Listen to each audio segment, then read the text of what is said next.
विश्वेशं सच्चिदानंदं वंदेहम योऽखिलं जगत् चरीकर्ति बरी भर्ति संजरी हर्ति लीलया। सर्वेभ्यः नमस्कारो मेहम अहमस्मि मंथन भट्टः। अधुना वयम फिजिक्स पश्यामः।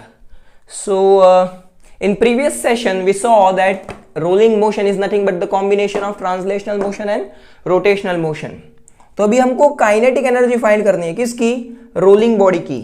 तो काइनेटिक एनर्जी ट्रांसलेशनल और काइनेटिक एनर्जी रोटेशनल जो है उसको ऐड कर देंगे तो हमें क्या मिलेगा? Kinetic energy of rolling body.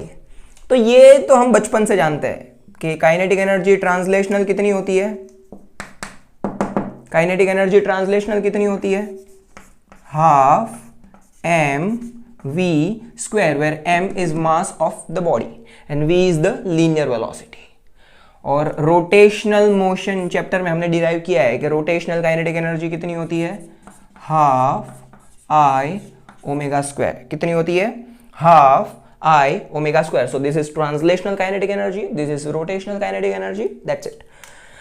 But अभी हमको है ना एक k के टर्म्स में आंसर चाहिए। So we know that I is equals to m k square.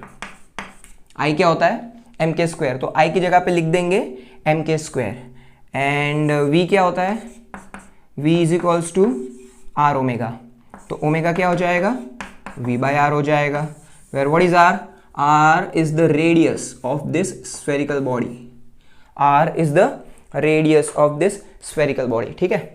So omega को लिख देंगे v बाय आर और I को लिख देंगे M k square.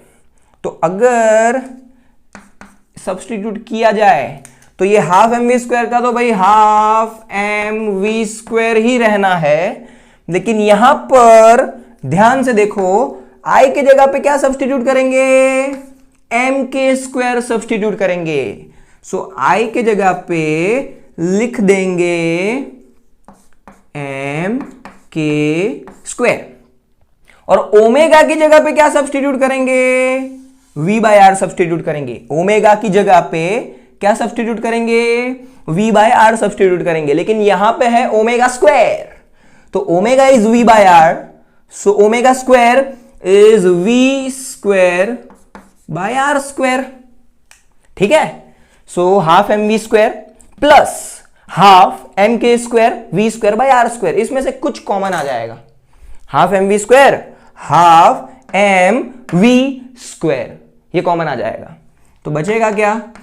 Half m v square bracket 1 plus k square by r square.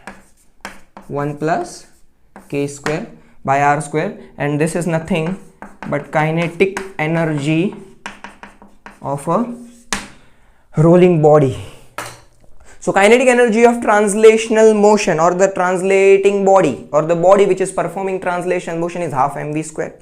Kinetic energy of rotating body is half I omega square, but the kinetic energy of a rolling body is half mv square bracket 1 plus k square by r square, where k is the radius of gyration. Fine.